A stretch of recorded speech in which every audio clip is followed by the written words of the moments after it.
Ayer, 1 de octubre, se celebró, de manera internacional, el Día justamente internacional de las personas mayores. Es por eso que hemos decidido justamente compartir este espacio con la licenciada Laura Guajardo, quien es docente e investigadora de la Facultad de Ciencias Sociales, trabajadora social, especialista sobre todo en el área de gerontología. Muchas gracias, licenciada, por estar hoy con nosotros. Bueno, muchísimas gracias a ustedes por invitarme y por hacerse eco de este día que para nosotros es tan importante. Sin duda, bueno, un poco para empezar a comprender qué se celebra, digamos, o por qué se celebra justamente el 1 de octubre, el Día de las Personas Mayores. Bien, en realidad se viene celebrando hace casi 30 años, desde en diciembre del 1990, donde la ONU decide de alguna manera visibilizar las problemáticas de las personas mayores, instaurando un día a través de la asamblea que se celebró, en función de algunos datos que ya se venían trabajando desde Viena en el año 82, una asamblea de Viena donde se viene a poner en relieve el tema que significa el envejecimiento poblacional y cuáles son las nuevas problemáticas a enfrentar. Cada año, el 1 de octubre, se celebra el Día Mundial de las Personas Mayores y cada año tiene un tema distinto a tratar. En el caso de este año, para el 2019, el tema o el lema ha sido Viaje hacia la igualdad de edades. Entonces, nos parece que es sumamente importante. Se ha trabajado este año con 4 ejes fundamentales, que son sensibilizar a la gente para concientizar acerca del tema de las desigualdades que existen en las personas mayores, explorar un poco cuáles son las políticas sociales y las políticas en general públicas que existen que permiten o no reducir esas desigualdades para finalmente trabajar en pos de solucionar esta problemática. Nosotros venimos trabajando hace ya un largo tiempo, desde el 2013, digo un largo tiempo porque antes no había nada en la universidad con respecto a esta temática, sobre todo, principalmente con concientizar y con formar dentro de la carrera a futuros trabajadores sociales que puedan dar cuenta en su quehacer profesional en el trabajo con personas mayores. Entonces, desde el año 2013 venimos dando en la carrera un curso que se llama Trabajo Social en el ámbito gerontológico. Ese primer curso después se sumó el equipo de investigación, conformamos un equipo de investigación y se sumó todo el equipo a trabajar con el curso para los alumnos de 4º y 5º año.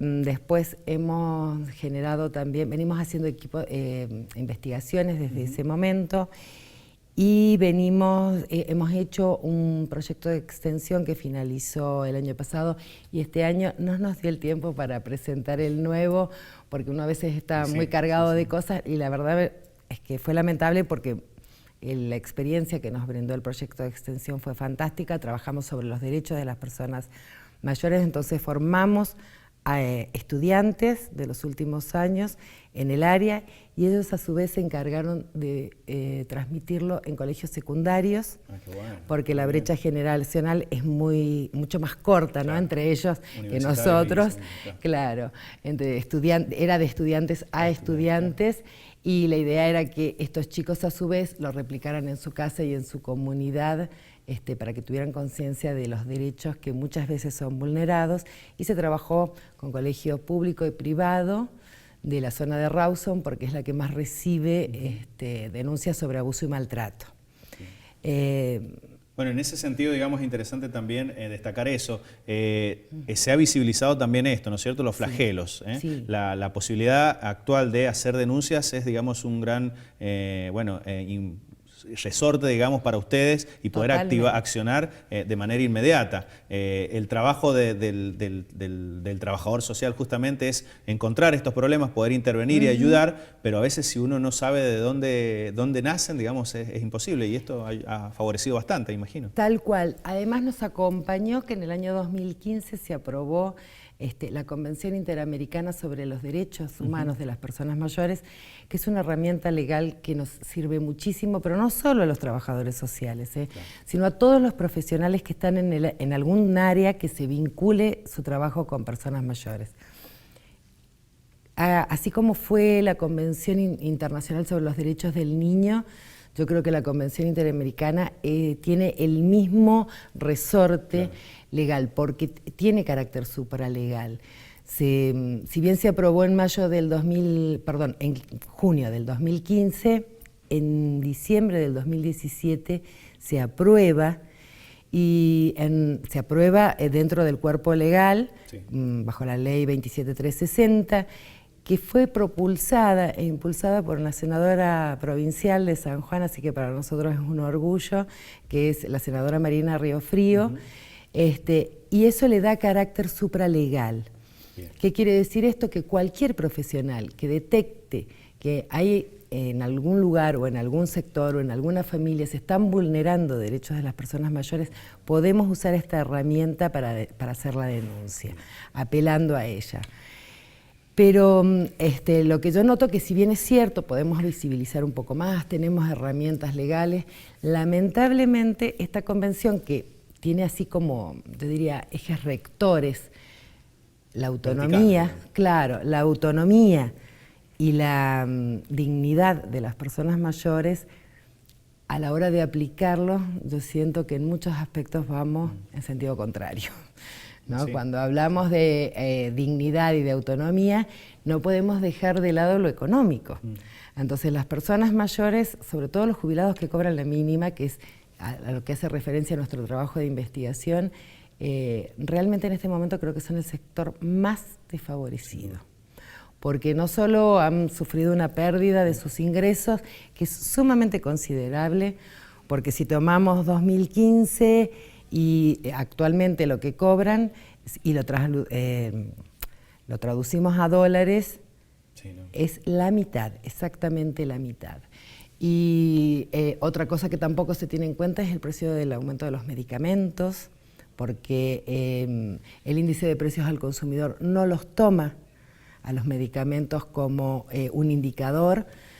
Y lo peor de todo, imagino que en ese caso es que justamente las personas, los adultos mayores, nuestros abuelos, muchos, dejan de tomar su medicación. Totalmente. O sea, comienza, con esta cuestión, sociopolítica, económica, pero que empieza Pero afecta la salud porque se empiezan a alimentar mal, incluso a veces saltean comidas, sobre todo a la cena, dejan los lácteos de lado, las frutas de lado, la carne, el pescado, que son esenciales dentro de la alimentación, sí, los dejan de lado. Muchos de ellos son hipertensos, los medicamentos por hipertensión antes los recibían gratuitamente, ahora ya no.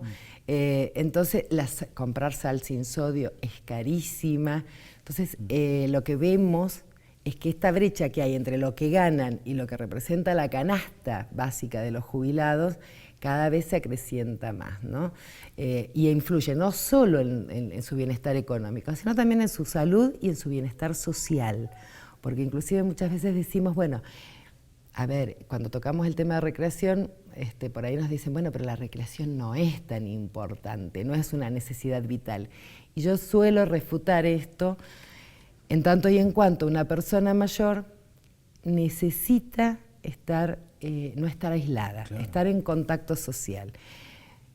Subir a un colectivo suele costarles mucho a una gran mayoría de ellos. Entonces, para poder trasladarse necesitan contratar el servicio de un taxi o de un remis. Por ende, cada vez se empiezan a retraer más dentro de su casa, y hay investigaciones que comprueban fehacientemente que las personas que tienen mucha más interacción social logran algo que ni siquiera la medicina ha podido hacer, en aumentar, en el corto tiempo, aumentar 7,6 puntos en años la edad de vida. Entonces, creo que es fundamental. Calidad de vida, la parte de recreación es esencial, y bueno, no podemos negar alimentación, salud, Y que no podemos negar que también has recibido o continúas recibiendo duros golpes, digamos, por partes del Estado Nacional, digamos, de dejar, digamos, o descuidar estas cuestiones. Hace muy pocos días se anunció también que aquellos hoteles de Chapatmalát, donde nuestros abuelos podían tener la posibilidad de recrearse, llegar, conocer el mar, muchos, bueno, van a ser utilizados para otros fines, creo yo que tiene que ver con la gente de Gendarmería que va a utilizar esos lugares. Pero digo, es un golpe más a esto que están sufriendo. Exactamente, es un golpe más, y si bien yo creo que sí es cierto que es necesario a lo mejor, no sé si es necesario, pero sí que es inevitable que quien asuma el gobierno en las próximas elecciones por ahí tenga pensado algún tipo de reforma previsional, porque es algo que venimos escuchando desde hace rato. Yo creo que lo que tenemos que instar es a que no lo hagan siempre, ¿no?, cortando el hilo por lo más delgado, es decir, alargando la edad jubilatoria, porque eso en realidad lo único que hace es perjudicar a las personas mayores, pero también a los más jóvenes, porque empieza a funcionar como un embudo para que no puedan ingresar al mercado laboral. Y que además, como suelo decirle a mis estudiantes, no es lo mismo un docente universitario a los 65 años trabajando en la universidad que una persona, un empleado de la construcción, un obrero de la construcción, o un obrero rural, o una persona que realiza trabajo de tarea doméstica. Entonces, creo que el trabajo tiene que ser un derecho para las personas mayores si quieren hacerlo, pero no una obligación bajo ningún punto de vista. Sin duda. Por último, quería consultarle, bueno, desde la formación, ustedes, digamos, como trabajadores sociales, han tenido, digamos, en los últimos 10, 13, 15 años, una importancia fundamental, digamos, en la sociedad, sobre todo desde lo estatal. En este sentido, la provincia, ¿cómo está trabajando con ustedes? ¿Han podido, digamos, justamente trabajar de manera conjunta ustedes como formadores de trabajadores sociales y bueno, la provincia como articuladores para la sociedad? Bueno, en realidad a mí me hubiese gustado poder articular mucho más con la provincia acerca de esta temática, porque me parece que es fundamental, incluso cuando lo planteamos en trabajar con los espacios curriculares de las escuelas en este proyecto de extensión que yo te comentaba. En algunos colegios lo primero que nos preguntaron es, bueno, pero ¿en cuál materia lo ponemos? Porque en realidad no tenemos ninguna que toque el tema de personas mayores. Entonces me parece que ya desde ahí tendríamos que empezar a trabajar desde el tema educación, con el Ministerio de Educación, para que se empiece a trabajar sobre esta temática desde la primaria. Ya la secundaria nosotros teníamos que elegir un sector y elegimos el secundario porque nos parecía que era fundamental, por lo menos entre los 13, 14 años, empezar a trabajar, pero yo creo que hay que empezar a hacerlo desde antes. De paso, déjame pasar un aviso, un pedidito. Nosotros, en función de que ha sido ayer el Día Internacional, el sábado vamos a estar haciendo un pequeño homenaje a las personas mayores. Los estudiantes han estado trabajando con algunos centros de jubilados, han hecho carteles, ellos tratando de expresar allí lo que ellos necesitan, lo que quieren, lo que piden en materia de derechos. Y bueno, nosotros vamos a acompañar esto en el cruce de las peatonal el día sábado a las 10:30 horas, así que les pedimos que nos acompañen. Sí, sin duda. Y bueno, y para finalizar, decirte algo que suelo decir siempre y que me encanta repetir, y es que pedirles que nos ayude a toda la sociedad a construir una sociedad para todas las edades. O sea, tratar de reducir estas desigualdades por edad es fundamental y tiene que ser una responsabilidad de la sociedad, ¿no?, de la sociedad civil junto con el Estado. Y ya sea que lo hagamos, como me gusta decir a mí, por las razones acertadas, que son la filantropía, el amor a los viejos, o por las razones equivocadas, por puro egoísmo. Porque todos adentro llevamos un viejo que crece todos los días. Sin duda. Así que, bueno, muy bien, muchísimas gracias, licenciada, muy claro, y bueno, y sobre todo, bueno, es un humilde homenaje, pero digamos, sobre todo, refrescar este tema que siempre viene bien visibilizar, sobre todo el trabajo en lo que tiene que ver con los derechos de nuestros adultos mayores. Muchísimas gracias. Gracias. Ahí el sábado estaremos por ahí. Bueno, cómo no. Muy bien, vamos a hacer una breve pausa nosotros y ya continuamos con más información.